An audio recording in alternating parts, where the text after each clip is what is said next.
Et c'est ça avant de te branler. Je peux te garantir que ça va changer ta vie à tout jamais. Évidemment, évite la branlette. Aujourd'hui, nous allons parler du NoFap, le NoFap Challenge. Est-ce que le NoFap Challenge vaut quelque chose réellement? Est-ce que les groupes de NoFap sont une véritable aide? Qu'est-ce qui se cache derrière la pornographie? Quels sont les effets de la branlette? Est-ce qu'il faut être un Super Saiyan 9 pour ne plus se branler pendant des mois et des années? Est-ce que c'est possible déjà? Ou est-ce qu'il faut être quelqu'un de plus modéré ou est-ce qu'il faut se branler tous les jours? C'est un petit peu la question aujourd'hui qu'on va se poser. Et je m'introduis, c'est Tim. Tim n'en a rien à battre, tu le sais déjà, mais c'est toujours très important de le rappeler. Aujourd'hui, nous allons partir sur un tout nouveau format. Alors, ce ne sera pas habituel. Ce n'est pas un format qui va tout le temps être là dans la chaîne, mais de temps en temps, je vais faire venir des guests pour discuter d'un sujet, en l'occurrence le NoFap aujourd'hui. Et donc, avant de vous présenter la personne qui arrive aujourd'hui, je vais vous faire juste vous dire qui c'est. C'est mon petit bro. Donc, c'est à lui que j'ai vraiment tout appris. Il avait à peine 12 ans quand je lui ai appris à aller aborder des femmes. Moi, j'avais la petite vingtaine à ce moment-là. Je lui ai appris absolument tout ce que je savais. Je lui ai donné et transmis tout ce que j'avais à lui transmettre. Et c'est aussi, en fait, en ayant beaucoup de discussions avec lui que je me suis décidé à créer la chaîne Rien à battre. J'ai d'énormes débats avec lui qui me donnent des bonnes idées de podcast. Donc, pourquoi je le fais venir aujourd'hui sur la chaîne? C'est pour avoir le point de vue d'un jeune homme, donc un jeune homme de 20 ans, et pour justement avoir deux visions qui peuvent parfois s'affronter et se compléter. Donc, je te laisse t'introduire, Tom. Vas-y, je t'en prie. Salut à tous, c'est Tom, et Tom n'en a rien à foutre. Et ça, c'est important de le préciser également. Voilà, je pense que c'est une bonne introduction pour ce podcast. Et nous allons commencer tout de suite avec la première partie en tout cas de cette discussion qu'on va avoir, qui sont vraiment les raisons profondes qui poussent un être humain, donc toi, moi qui suis au-delà de l'humain, non je plaisante, ce qui va pousser un humain à se branler. Qu'est-ce qui va te pousser à te branler? Qu'est-ce que t'en penses, toi, déjà? Quand tu te retrouves seul parfois, tu vois, enfin moi, ça m'arrivait énormément. On est des hommes, on peut en discuter calmement sans langue de bois. Et l'idée, c'est vraiment de pas faire de langue de bois, en tout cas aujourd'hui. Qu'est-ce qui peut te pousser à te défroquer et à te taper la meilleure sec de ta vie devant le porno de ton choix? Déjà, c'est important de préciser que Tim est un demi-dieu. Voilà, c'est pour ça qu'il est au-dessus de vous. Voilà, il a exactement. transcendé l'humain. Non. Exactement, tout à fait. Pour être plus sérieux, qu'est-ce qui peut pousser à la branlette? Le premier truc, je dirais, le truc numéro 1 qui pousse les gens, plus particulièrement les hommes, à la branlette, c'est la solitude. Et en ce moment, on va pas se le cacher, la solitude, elle est de plus en plus présente aujourd'hui. Ah ouais, avec le Covid. Avec tout ce qui est confinement, machin et tout, c'est hyper difficile de rencontrer des gens, rencontrer des meufs, des gars, je sais pas dans quel délire vous êtes, mais c'est hyper difficile de rencontrer quelqu'un, que ce soit des contacts sociaux amicaux ou que ce soit des contacts pour avoir une expérience amoureuse. Tu vois, c'est ça, surtout c'est hyper compliqué. Surtout avec l'avènement de Jerkmate, qui effectivement. Formidable, franchement. Une appli qui s'est créée pendant le Covid, comme quoi il n'y a pas que des mauvais côtés. Exactement, non, on plaisante évidemment. Et oui, c'est vrai, tu as tout à fait raison, je rebondis là-dessus. La solitude, c'est un truc qui va te pousser généralement à te branler par... finalement, la solitude, elle engendre quoi? Elle engendre la misère sexuelle. Ouais, c'est surtout que le fait que quand tu es seul, tu vois, surtout en cette période où tu n'as pas vraiment de contact, peut-être que t'es quelqu'un qui a déménagé loin de chez lui, tu vois pas ta famille, t'as pas eu encore l'occasion de te faire vraiment des amis, de connaître vraiment des gens. En plus, t'es dans un contexte où c'est très très très compliqué de rencontrer du monde. Limite, on t'interdit de rencontrer du monde. Ah mais oui, complètement. Ça, c'est un autre débat. Mais c'est vrai que forcément, tu vas avoir tendance à te réfugier vers ce genre de choses parce que, comme on le dit, comme tout le monde le sait, c'est quelque chose qui va te faire du bien sur le coup. C'est ça, tout à fait. C'est comme un cheat meal en fait, au final, quand on y réfléchit bien. C'est un petit peu ce refuge, tu vois. C'est je me sens mal, je me sens seul. Et puis là, tu vois de la bonasse sur Instagram, tu commences à liker des culs, et puis tu te dis bon, allez, why not aller sur Pornhub histoire de voir la suite, tu sais, de voir ce petit cul se déballer et sortir la bite du froc et commencer à se toucher comme un obsédé du cul. Effectivement, après, ça nous arrive à tous, et il n'y a pas de, comment dire, de shame à avoir, parce que plus tu vas avoir de la shame, plus ça va devenir compliqué. Et d'ailleurs, c'est dans cette honte que va arriver la deuxième raison, même l'une des raisons donc, du coup, qui te pousse à te branler, c'est ce désamour de toi-même en fait. C'est que vu que tu rencontres plus personne, vu que tu as l'impression que ça marche plus avec les meufs parce que tu es en mode dalleux, tu vois, et une gonzesse elle le sent. Une gonzesse elle le sent quand elle a dalle, elle est là, elle se dit ouh là là, lui, il va essayer de me baiser. Et donc automatiquement elle va se mettre sur la défensive, tu vas voir que ça marche pas avec les filles, et automatiquement tu vas avoir envie de te branler juste pour pouvoir avoir cette impression de baiser, alors que tu baises pas en fait. Et plus tu vas te branler, plus tu vas te détester. Et ce désamour de toi-même va te conduire à encore plus te branler pour oublier la douleur du désamour que tu as envers toi-même. Et c'est ça qui est dangereux avec la branlette. Et c'est ça qui te pousse réellement à te branler frénétiquement. Sur le coup, en plus, si déjà, j'imagine que si vous écoutez ce podcast, si vous ne nous avez pas encore quitté dès les premières secondes où Tim a introduit le sujet et a clairement dit notre avis sur le coup, moi je le dis clairement, je suis contre. Enfin, contre. Il y a des nuances, bien sûr, mais bon, je trouve que c'est un comportement qui est pas très healthy, tu vois, entre guillemets. Très clairement, très clairement. Mais surtout que si vous êtes tombé sur cette vidéo et que vous ne nous avez pas quitté depuis un moment, c'est que je pense qu'il y a une grande majorité de vous qui a envie d'arrêter, qui le fait frénétiquement, comme dit Tim depuis tout à l'heure, et qui a envie de s'arrêter, qui se dit que c'est plus possible, ça peut plus continuer comme ça. Dites-vous que en vous-même, le fait que vous vous dites qu'il faut que ça stoppe et que vous n'avez plus envie d'être comme ça, c'est déjà une bonne chose parce que ça prouve que vous tendez à être une meilleure personne. Tout à fait, tout à fait. Le problème, c'est pas en soi... oui, je veux juste arrêter ça, je veux juste arrêter le FAP et arrêter le porno et tout ça.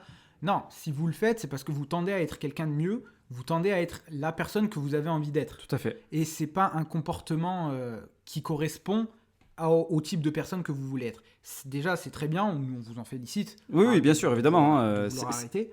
Mais c'est surtout aussi que ça prouve que en votre fort intérieur, vous savez que c'est pas un comportement qui est normal. Hein, de se pougner frénétiquement dès qu'on est seul et d'abandonner tout espoir qu'un jour ça aille mieux. Et un truc qui peut être aussi un grand wake-up call pour vous, c'est quand vous le faites, rendez-vous compte de ce que vous faites. Sur le coup, oui, vous êtes là, vous êtes dans votre truc, ça fait du bien et tout, mais rendez-vous compte, vous faites où vous voulez, mais je suis dans ma salle de bain, / dans mon lit, / où tu veux. En fait, oui, non, mais je suis d'accord avec toi. En fait, imagine-toi que tu caresses ton téton. Voilà. Enfin, tu vois, genre t'es tout seul comme as et tu te mets à te caresser le téton. Tu trouves pas que ça a pas de sens? Après, c'est en fait la branlette apporte tellement de dopamine dans le cerveau que automatiquement t'as envie de recommencer. Et justement, ça vient de ce désamour de soi au final. Tu vois, c'est cette solitude, ce désamour, cette espèce d'isolement que tu as face à toi-même qui te pousse à te branler pour oublier ta condition pendant un temps. C'est vrai que quand on baise ou quand on se branle ou quoi, on a tendance à oublier tous les problèmes qu'il y a autour de nous. Pendant le moment où on est en train de se branler comme un connard, et à ce moment-là, on se retrouve en fait à tout oublier ce qui se passe autour de nous. Et donc, on se dit, c'est comme l'alcool au final. C'est comme l'alcool, le cheat meal ou quoi. Ça nous extirpe de notre condition pendant un temps, mais comme la phrase l'indique, c'est que temporaire. Ouais, et justement, j'ai une petite, excuse-moi, mais j'ai une petite analogie là-dessus. Dites-vous que le FAP, là, c'est un peu comme... vous avez tous vu des vieux films avec des monstres et machin, vous avez tous vu le vieux film avec le loup-garou. Dites-vous que le FAP, c'est exactement comme le loup-garou. Le loup-garou, dans le film, qu'est-ce qui se passe? Le gars, il s'est fait mordre, machin, quand c'est la pleine lune, il se transforme. Il a plus du tout le contrôle de lui-même. Il est là, il est en mode loup-garou, il fait n'importe quoi et tout. Et quand le jour arrive, il se réveille. Il se réveille, il est à poil, il est dans l'herbe où on sait pas trop, il sait même pas lui-même où il est. Et il regarde autour de lui, il se dit eh merde, qu'est-ce que j'ai fait, putain. Voilà, c'est ça. En plus, c'est exactement le même, c'est la même chose. Ah ouais, et puis en plus, tu te sens dégoûté à la fin. Tu vois, t'es là en mode qu'est-ce qui m'arrive, bordel de merde. Mais la plupart de vous, et vous le savez, on est des gars, on se parle normalement ici, hein. Mais quand vous avez fini, vous n'êtes pas satisfait. C'est ça, c'est exactement ça. T'as que quand, pour ceux qui ont déjà fait l'amour avec une meuf ou quoi, quand tu t'as baisé une go, tu te sens en mode, t'es soulagé, t'es en mode calme, zen. T'as que quand tu te branles comme ça et tu t'es fait sortir la semence, ben, t'es là, t'es un peu honteux, tu vas sur Google, tu vas sur YouTube, tu vas sur machin, tu vas sur tous les trucs qui t'éloignent du porno parce que tu te dis putain, je me dégoûte. Et aussi, ce qui est important, et on va en terminer là pour les raisons qui poussent à se branler, c'est, moi je pense, et ça m'arrivait à l'époque quand j'étais beaucoup plus jeune, et je m'en suis rendu compte, et c'est ce qui m'a permis de vraiment réduire au point même de stopper. Je vais y revenir sur les fréquences de branlette, parce que la branlette reste quand même assez importante dans la vie d'un homme. J'y reviendrai. Mais du coup, ce qui m'a fait arrêter, c'est de me rendre compte que le déclencheur qui me menait vers la branlette, c'était le manque d'objectifs précis. En fait, je me suis rendu compte que la plupart du temps, ce qui me poussait à faire ça, c'était qu'en fait, il y avait quelque chose qui n'allait pas dans ma vie. Il y avait un truc où j'avais un rêve, un objectif, et où je n'avais pas mis de plan précis. Je ne savais pas par où commencer. Et donc, automatiquement, pour oublier la douleur de la fuite que j'étais en train de provoquer depuis des jours et des jours, eh ben, je me retrouvais à me branler comme un connard. Au lieu d'affronter le problème et de me battre. Donc, c'est peut-être aussi une piste à explorer. Ouais, tout à fait. Voilà. Donc, pour voir un petit peu qu'est-ce qui vous mène. En fait, c'est ça le plus important. Quand tu te branles frénétiquement, des fois 3, 4, 5, 6 fois par jour, pose-toi la question de pourquoi je me branle autant. Et parfois, tu vas te rendre compte que la raison, elle est beaucoup plus profonde que j'ai vu une meuf à poil et ça m'a fait bander. Oui, c'est ça. Surtout voilà. Surtout que comme je le disais tout à l'heure, vous aspirez à être quelqu'un de meilleur quand vous voulez arrêter. Et dites-vous que si vous voulez devenir cette personne meilleure, il faut la voir en vous. Il faut réfléchir, il faut se dire, ok, je veux être comme ça, je veux avoir peut-être tel physique, je veux avoir telle coupe de cheveux. C'est des choses qui sont toutes bêtes, mais qui sont essentielles à faire. Je veux être comme ça, je veux avoir réalisé ça dans ma vie, je veux avoir tel métier, tout ça. Ok. Donc vous voyez cette meilleure version de vous-même, ce vous que vous avez tellement envie d'être, vous le voyez en vous. Si vous le voyez, c'est que c'est possible de l'être. Exactement. Mais ça, c'est clair. Posez-vous la question suivante après. Est-ce que c'est ce gars hyper en place qui réussit tout et tout, est-ce que c'est quelqu'un qui se pouille frénétiquement ? Et honnêtement, 99,9% du temps, non. C'est pas exactement. Mais oui. Et c'est pour ça que il faut vous dire qu'on a tous fait des conneries. On est tous arrivés à un moment donné où on se branlait comme des gros porcs. Et le plus important, c'est de se rendre compte que c'est limite une maladie. Quand ça devient trop frénétique, j'y reviendrai sur la bonne fréquence. Mais quand c'est trop frénétique, que j'ai des mecs des fois qui me disent, moi j'ai un pote à moi qui me disait, Tim, tu sais que moi je me branle 3 fois par jour. Il faut que je me vide les couilles le matin au réveil. Il faut que je me vide les couilles après manger à midi. Et avant de dormir, il me faut ma branlette pour m'endormir, sinon je ne peux pas dormir. Une fois, on était partis bosser ensemble dans un Starbucks avec nos ordis, etc. On se pose. Et là, je vois Teen Young Massage. J'ai fait putain, mais espèce d'enculé, on est en train de bosser, bordel de merde. Qu'est-ce que tu me fous ? Là, il me fait ah merde, désolé, j'ai fini ma branlette à peine tout à l'heure et tout. Je fais mec, calme-toi. Et ce mec-là, quand il voyait des meufs passer, il se retournait sur les meufs. Oh non, il avait la bave aux lèvres. Mais je disais mais gros, ça va ? Ah là, gros, elle est trop bonne. Non, elle est trop bonne. Surtout que c'était un mec qui, en soi, était plutôt beau gosse. Ah ouais, non, mais en plus, beau gosse, attention, oui. Oui, c'est quelqu'un oui, tu le connais. Voilà. donc voilà, c'est un mec beau gosse, c'est un mec en place, c'est un mec, il peut avoir les meufs qu'il veut. Très clairement, c'est pas un mec dégueulasse, c'est pas un mec qui a pas confiance en lui ou quoi. C'est un mec, il a pas confiance en lui, mais il est beau gosse. Honnêtement, il l'a prouvé plusieurs fois qu'il pouvait avoir n'importe quelle meuf qu'il veut. Ah mais oui, très beau gosse, il s'habille super bien. Il est propre sur lui. Et tout. Il est très articulé quand il parle. Voilà, très classe et tout. Et pourtant, il peut pas se passer de sa branlette, il doit se branler. Mais ça, c'est grave. Quand on arrive au point de te branler plusieurs fois par jour, c'est que ça devient addictif, ça devient un comportement addictif. Et c'est à partir du moment où c'est un comportement addictif et plus quelque chose qui est ici pour vous soulager, que là, ça devient grave. Ouais, voilà, on va y revenir d'ailleurs, Tom, là-dessus. Et donc là, on va passer à la deuxième partie de ce podcast, qui sont les effets désastreux de la branlette. La branlette, c'est pas sans conséquence. Quand tu te branles, tu te fais du bien sur le moment, mais les effets que ça peut avoir à court terme et même à long terme ensuite, court, moyen, long terme, sont absolument désastreux. Et on va commencer par les effets à court terme. Déjà, les effets à court terme, c'est cette espèce de perte de combativité. Ah, plus rien. Ouais. Voilà. Qu'est-ce que t'en dis, toi, en tout cas, c'est à ce niveau-là? Cette perte de combativité, elle est réelle. Hein. Elle est très facilement aussi explicable. Pourquoi ? Parce que, les gars, la production de testostérone, elle se fait où ? Elle se fait dans vos testicules. Vos testicules que, quand vous vous branlez frénétiquement, comme dit Tim depuis tout à l'heure, vous videz. Donc vous vous débarrassez de cette testostérone. Exactement. Et la combativité n'est plus là. Je suis désolé, mais quand vous avez fini de vous astiquer le poireau et que vous êtes totalement vide, vous n'avez plus envie de rien faire. Vous n'avez pas envie de continuer à travailler pour réaliser vos projets. Vous n'avez pas envie de vous dire, ok, je vais à la salle, je vais bosser sur mon physique. Vous n'avez pas envie de ça. Non. Vous avez qu'une envie, c'est de dormir. Parce que, en fait, quand tu gicles, c'est comme si tu t'administrais 2 somnifères.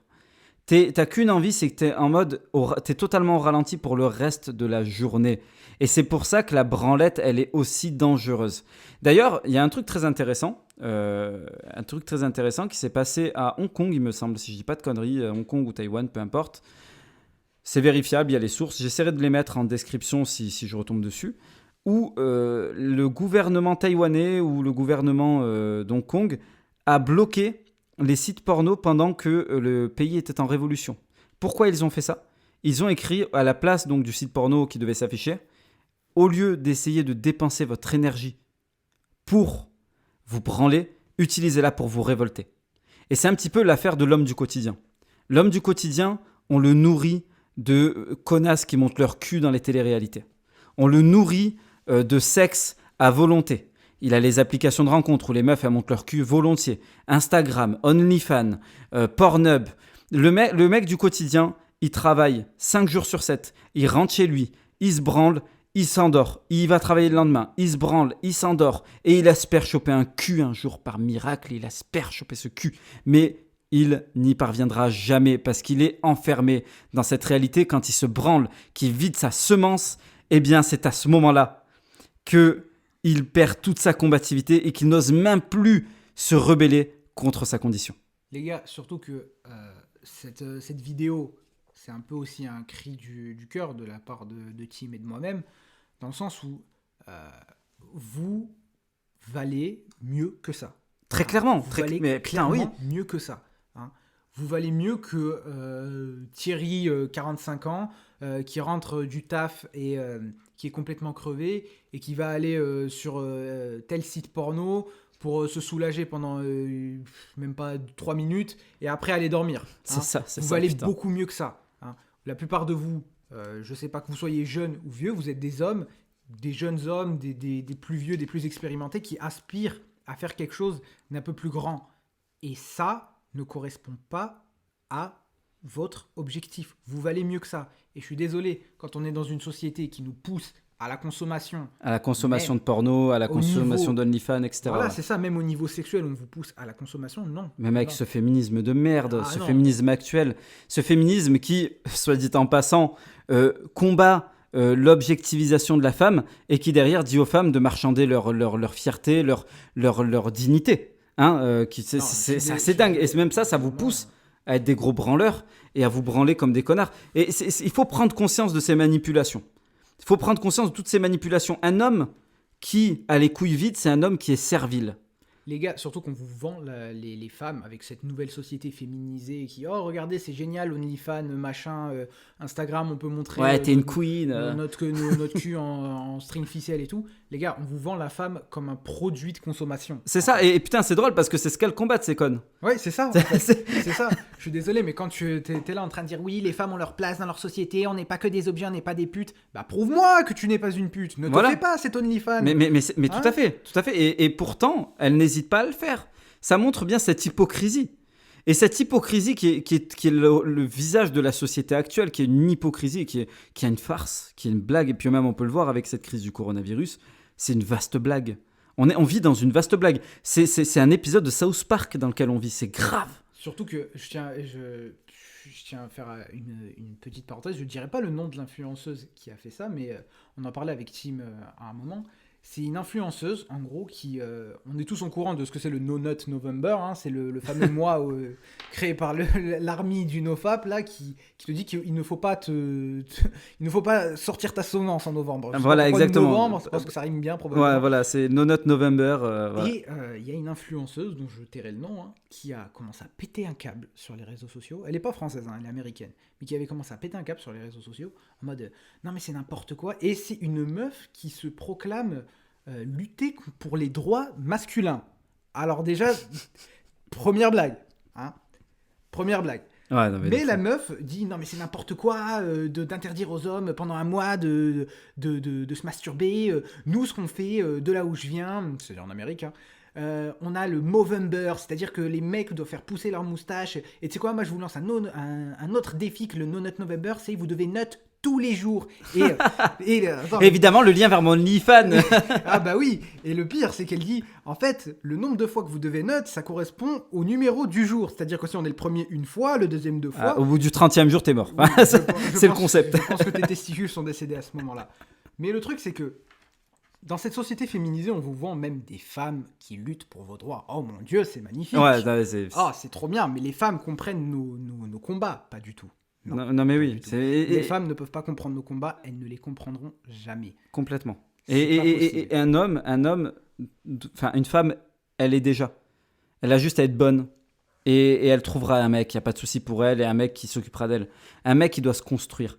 C'est pour ça que la branlette, en tant qu'antidépresseur, c'est de la connerie. C'est du bullshit total, et tu dois justement chercher à t'extirper de tout ça. D'ailleurs, n'importe quel antidépresseur, en tant qu'antidépresseur, la plupart du temps, c'est pas forcément une bonne idée. C'est ça, tout à fait.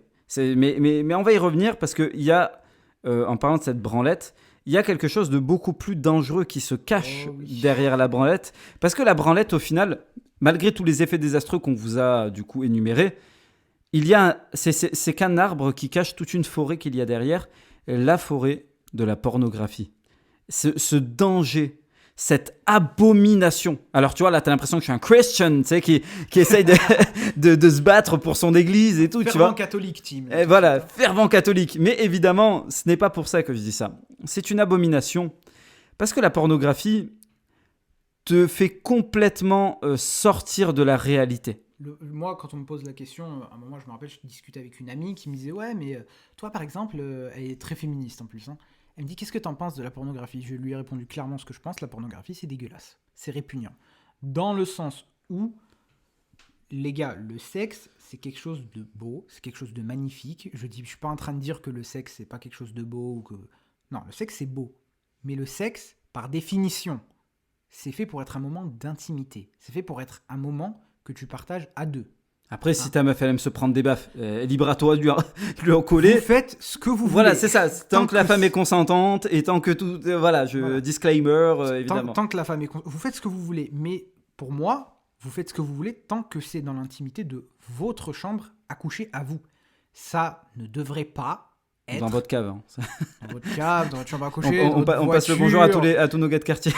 Nos gars sûrs, les gars de cité. Dans vos voitures, dans vos vieilles Golf édition...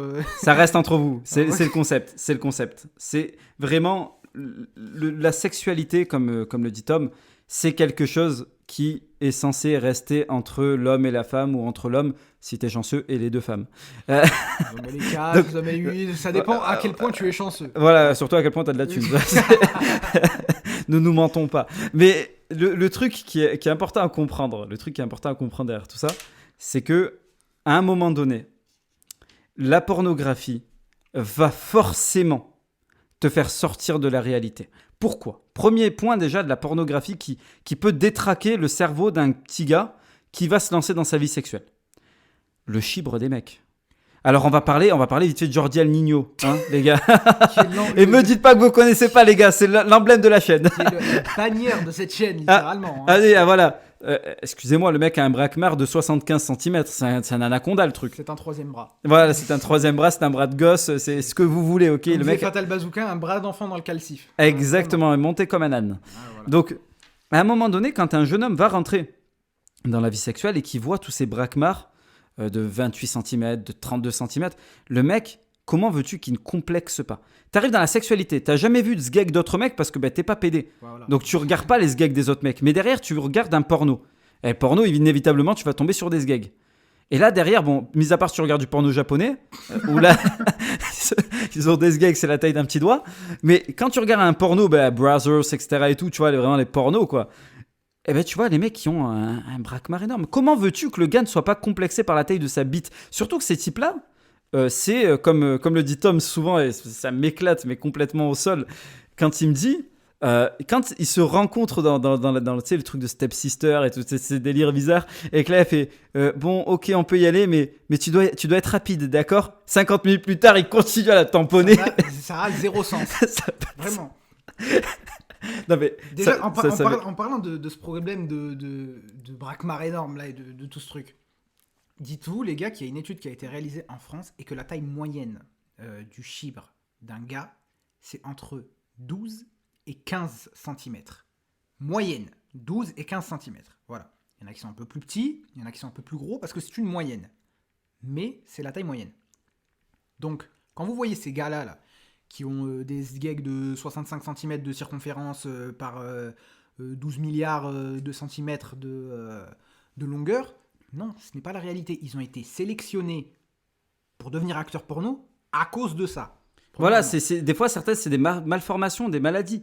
Ah bah, y a un gars, justement, qui était devenu un mème pendant le confinement. Je sais pas si vous l'avez vu, c'était l'espèce de Renoir, là... T'inquiète pas, les gens connaissent. Parce que Tim est en train de me regarder avec une tête. Genre, pas, ouais, c'est qui. Non, mais il est devenu très famous aux États-Unis à cause de la taille de son truc.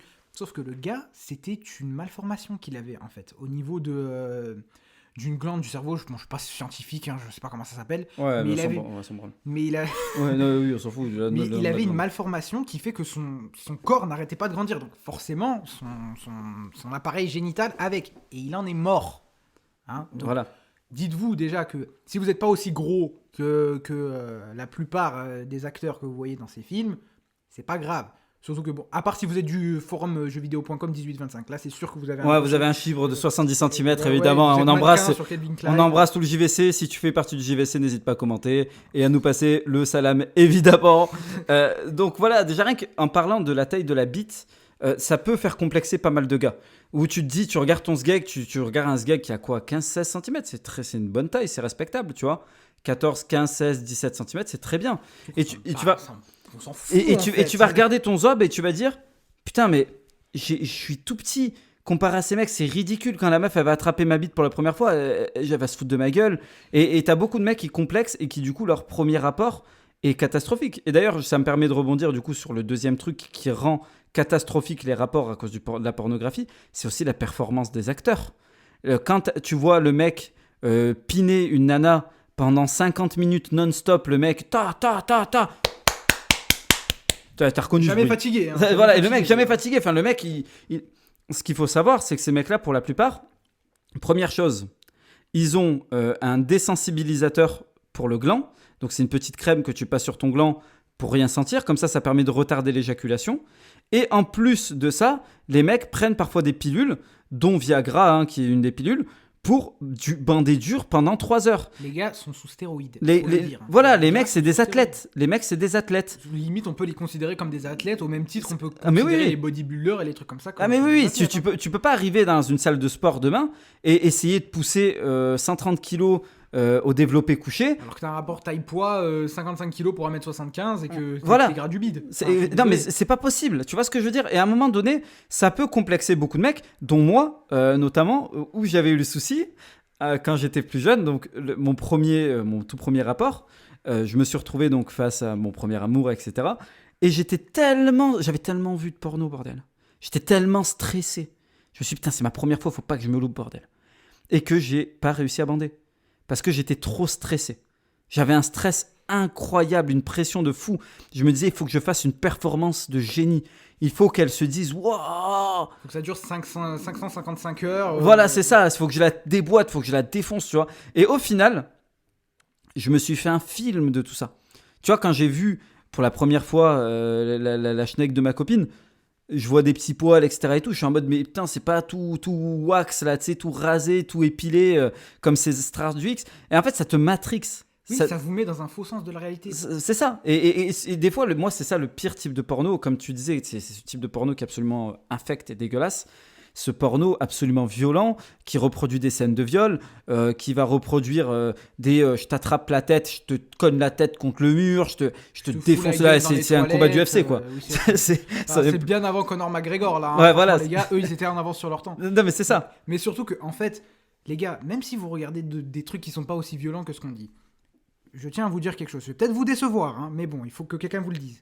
Dose de pilule rouge, de toute façon, on est là pour ça. Demain, si votre maman ou votre papa se remarie, il y a très peu de chances que le nouveau conjoint... Ils sont peut-être déjà encore mariés. Se remarier avec quelqu'un d'autre, tu veux dire, d'accord. Okay. Mais il y a très peu de chances que le nouveau conjoint de votre maman ou de votre papa ait une fille qui a, comme par hasard, votre âge, qui est super bonne. Espèce d'enculé, je le vois venir. Et qui devient du coup votre step-sister, et qui a grave envie de vous.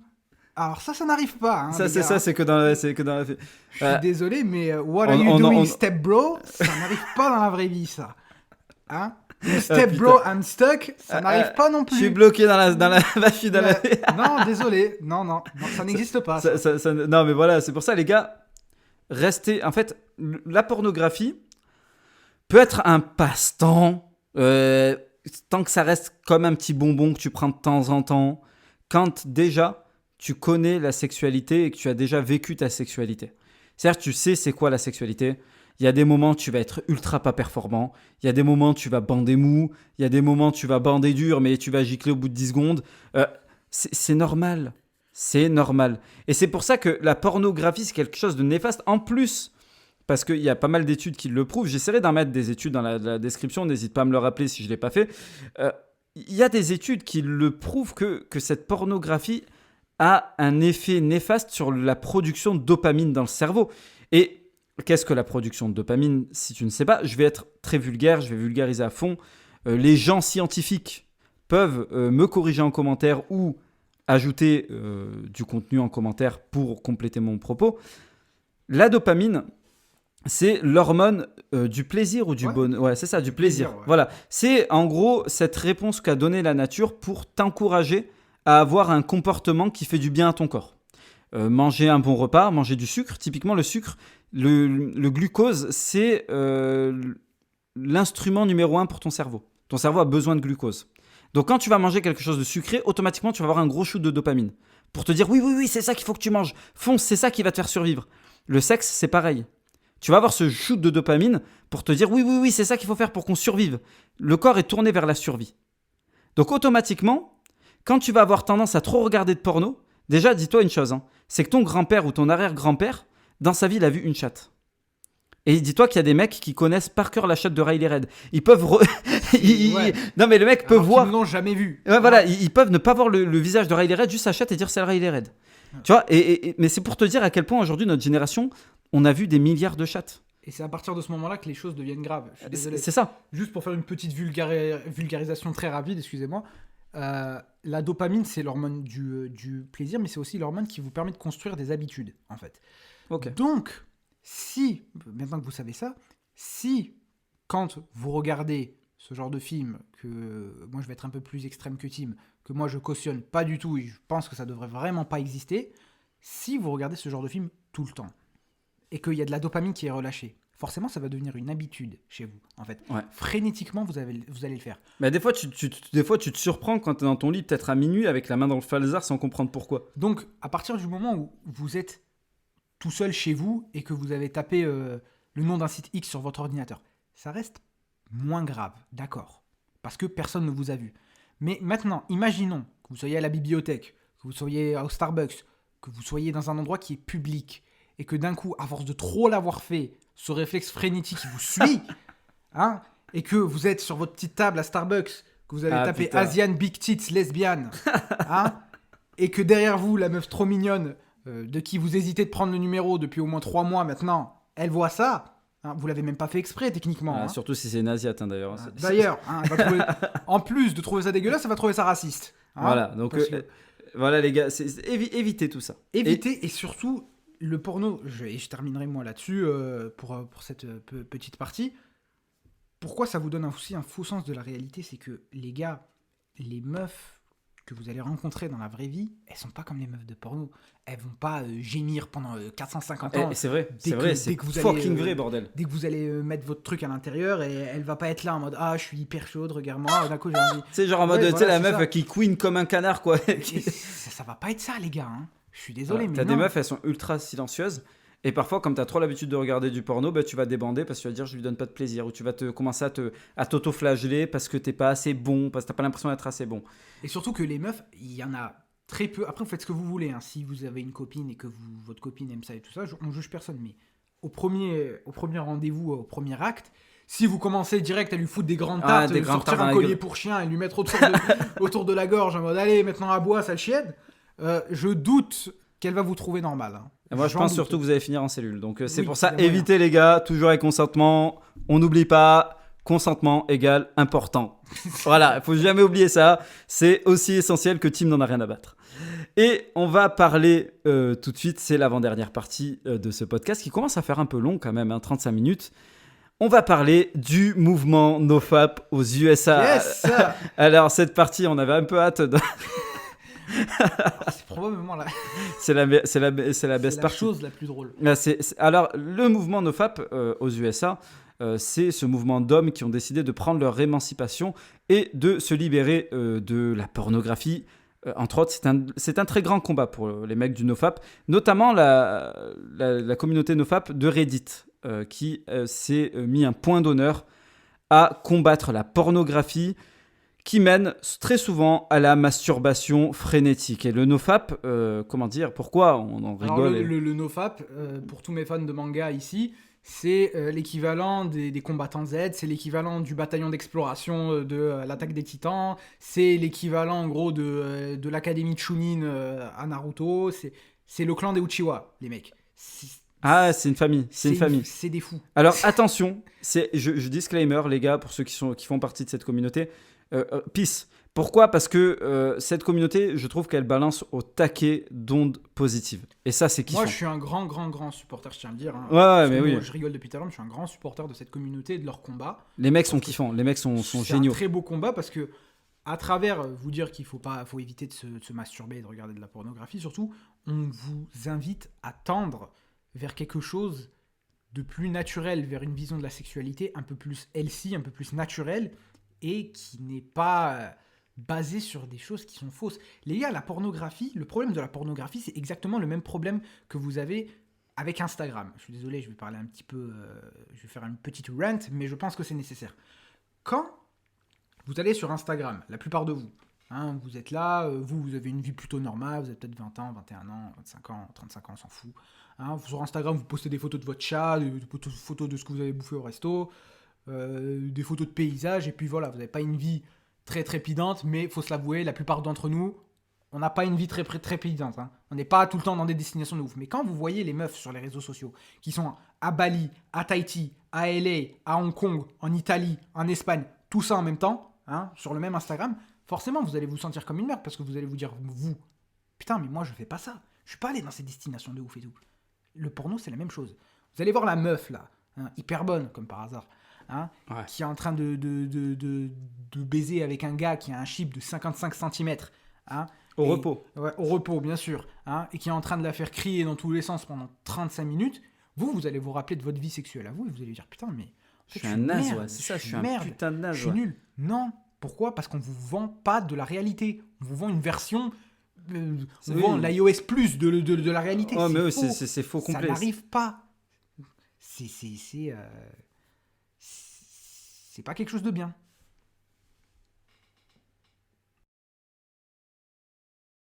Je suis 100% d'accord avec toi.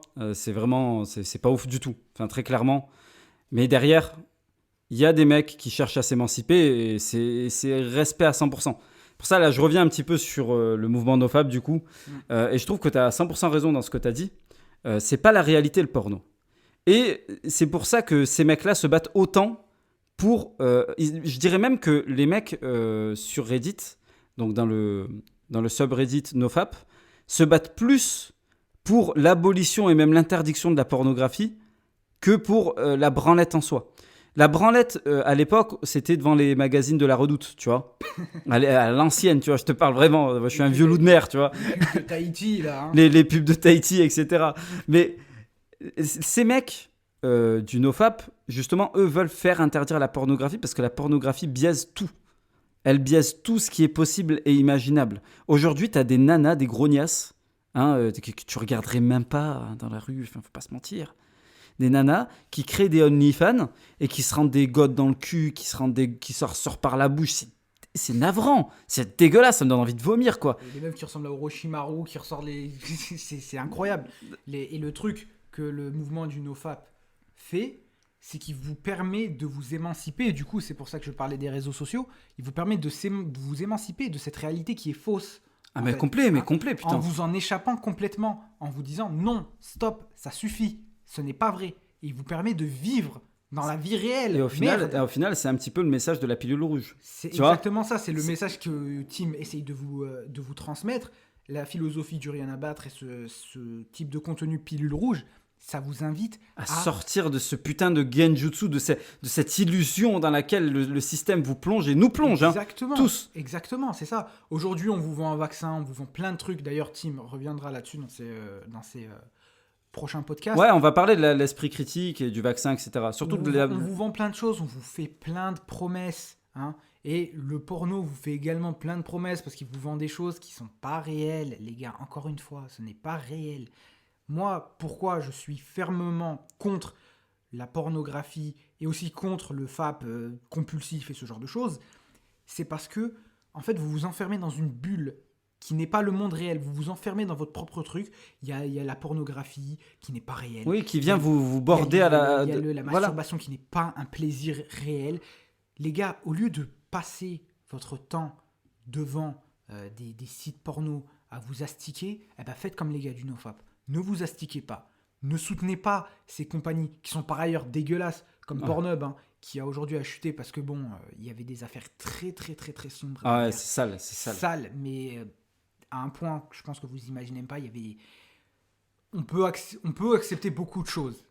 Mais moi, à partir du moment où ça commence à mêler des mineurs, des enfants, je suis désolé, non. Ouais, d'ailleurs, c'est pour ça que tous leurs partenaires les ont lâchés. Que ce soit Mastercard, que ce soit tout ça, ils les ont tous lâchés, ils ont dû passer sur le Bitcoin. Mastercard qui a bloqué carrément tous les abonnements des gens qui avaient pris les abonnements Pornhub avec des Mastercard. Mastercard a bloqué les choses. Ça a fait chuter le cours d'une manière catastrophique. Mais quand on vous vend ce genre de réalités qui sont fausses, non. Faites comme les gars du NoFap, émancipez-vous, allez vivre la vraie vie, allez vivre votre vie, pas celle qu'on vous propose sur Pornhub et compagnie, sur ce genre de choses. Hein. Et ça me permet de rebondir d'ailleurs sur le seul truc que j'irais reprocher aux mecs du NoFap, du coup, c'est cette manière... En fait, ils ont beaucoup d'énergie, ça se sent, très clairement. Tu vois, regarde comme quoi quand tu arrêtes la branlette. Mais ils sont tellement enthousiastes qu'ils se donnent des dons paranormaux dus au NoFap. Typiquement, y a des mecs qui te sortent jour 3 de NoFap, toutes les filles me regardent.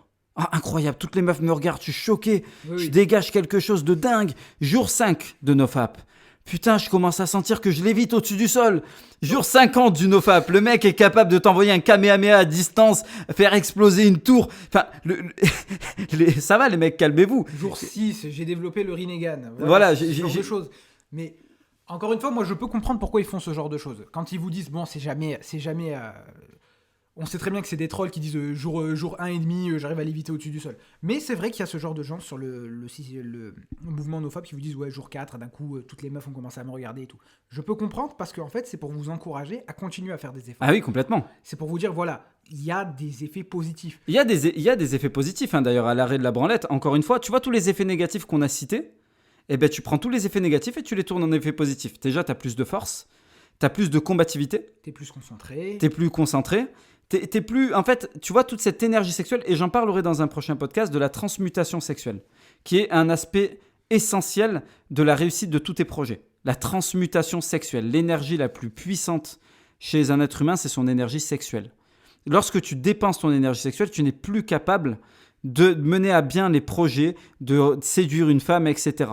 quand tu sais maîtriser ton énergie sexuelle et la transformer de telle sorte à la diriger vers des choses qui sont bénéfiques, tu peux faire des miracles, littéralement. Les génies sont ceux qui ont été en capacité de canaliser leur énergie sexuelle pour le transformer en art.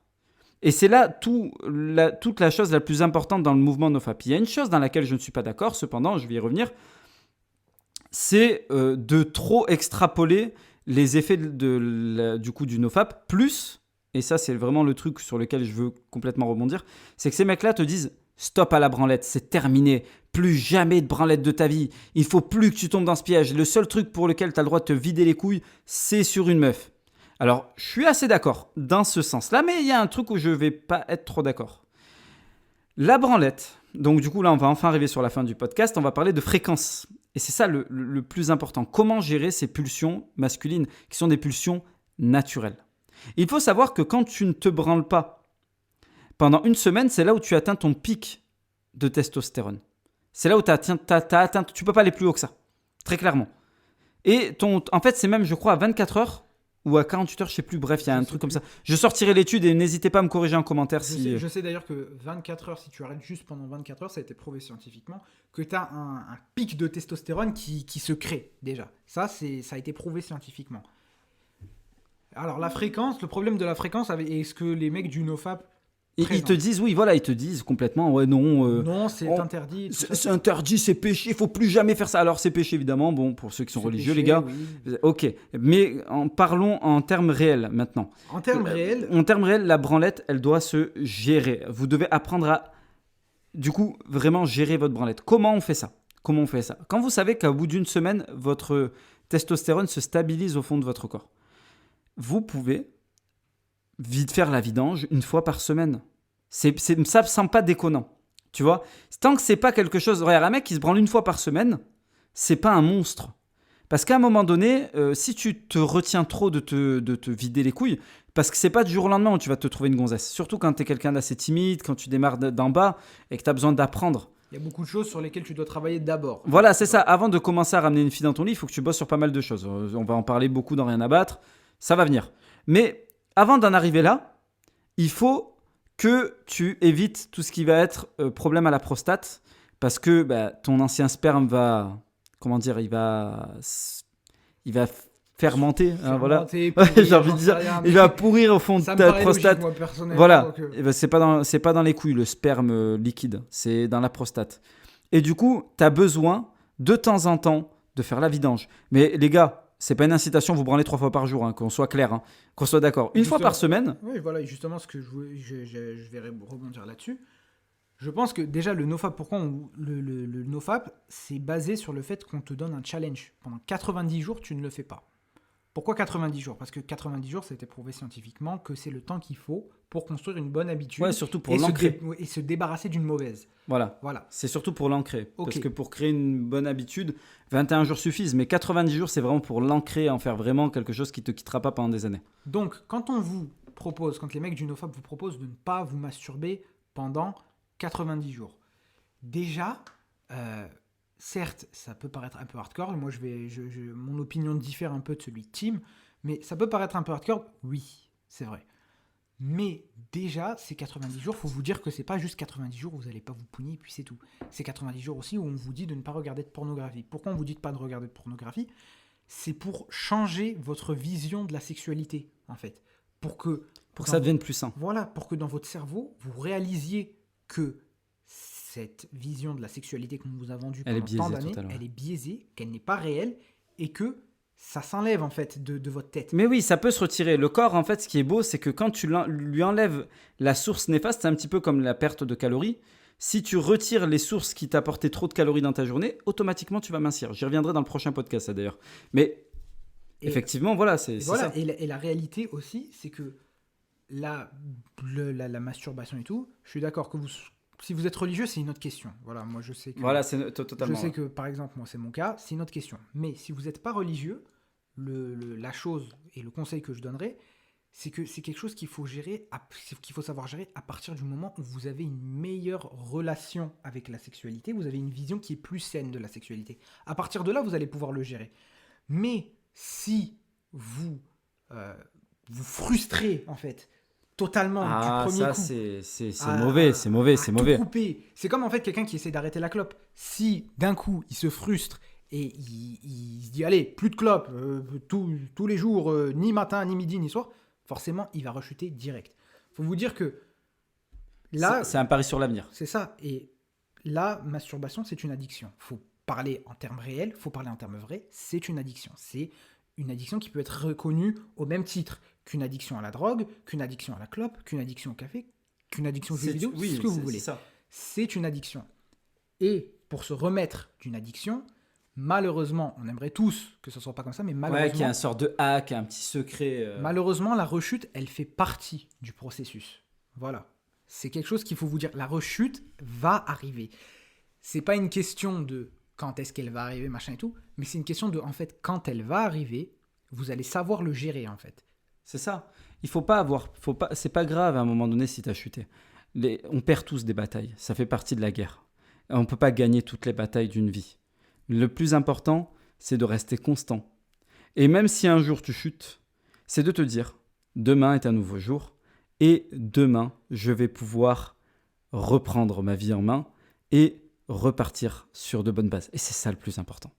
Et pour terminer et clôturer ce podcast, qui a duré, le moment où on enregistre, 50 minutes, c'est un podcast qui est très important, c'est pour ça qu'on préfère prendre le temps de bien en discuter. C'est surtout un format discussion. Vous me direz, n'hésitez pas les gars à me dire en commentaire ce que vous pensez de ce format discussion. Moi, j'aime beaucoup. Alors, on va récapituler un petit peu tout ce qu'on s'est dit. Les raisons profondes qui vont te pousser à te branler, c'est le fait que tu n'as pas d'objectif précis, que tu as une sorte de désamour de toi-même, tu vois, qui va te mener à un désamour de toi-même à cause du cycle de la pensée. C'est-à-dire qu'à un moment donné, plus tu vas te branler, plus tu vas avoir une mauvaise image de toi-même et plus tu vas continuer à te branler. J'en parlais dans pas mal de podcasts du cycle de la pensée et comme je l'ai promis, j'en ferai un podcast tout entier. La seconde chose, c'est les effets désastreux de la branlette. Alors la perte de combativité, si tu n'as plus envie de rien, tu deviens une merde, une loque totale. On parlait aussi du véritable danger caché derrière la branlette, donc la pornographie. C'est totalement biaisé. C'est totalement biaisé, cette pornographie. Donc voilà. Et ça, on en parlait et c'est quelque chose d'important à comprendre, c'est reprendre le contrôle de sa sexualité en arrêtant la pornographie. On a parlé du mouvement NoFap aux US avec le subreddit NoFap. Des tarés, mais des tarés ultra positifs. Et c'est ça qui... Ouais, des tarés génialissimes. Et enfin, comment gérer sa branlette, les gars? Une fois par semaine, c'est bien. Si vous voulez vidanger tout ça, mais n'en faites pas un putain d'antidépresseur. Et pour la première fois, alors, vous connaissez la fin avec Tim, hein, évidemment, Tim qui prend ses ballons parce qu'il n'en a rien à battre. Eh bien, je vais laisser le mot de la fin cette fois à mon petit bro, que je tiens à remercier d'ailleurs pour cette intervention qui était très pertinente. Et je tiens à dire que c'est quelqu'un que j'admire beaucoup, que j'aurais aimé être comme lui plus jeune, j'aurais aimé avoir tout ce savoir à son âge, très clairement. Ça m'aurait permis d'éviter pas mal de débâcles. N'oubliez pas quand même que ce petit a serré une gonzesse de 16 ans à 13 ans. D'accord ? C'est quand même pas rien, hein, n'empêche. Et il l'a quittée parce que elle était bisexuelle. C'est ça. C'est ça. Je te laisse le mot de la fin du coup, Tom, tu peux y aller. Le mot de la fin pour moi, ce sera écoutez-moi bien les mecs. Écoutez-moi bien. Et je veux que si vous ne pouviez retenir qu'une seule chose de ce podcast, c'est bordel de merde, vous valez mieux que ça. Vous valez mieux que les 9 à 5 qui rentrent chez eux tous les soirs et qui se pounent devant du porno en aspirant à une vie médiocre. Non, vous êtes de l'armée, rien à battre. Vous n'en avez rien à foutre. Vous en avez rien à foutre de ce qu'on vous dit et vous en avez surtout rien à foutre de ce que cette société vous vend. Vous êtes des warriors de cette armée. Vous aspirez à un avenir plus grand. Et n'oubliez jamais, pendant que tous les Thierry 9x5 là, se masturbent devant du porno et eux aspirent à une vie médiocre, Tim, lui, il a ses ballons, il leur fait un fuck et il s'envole parce que Tim n'en a rien à battre. Salut.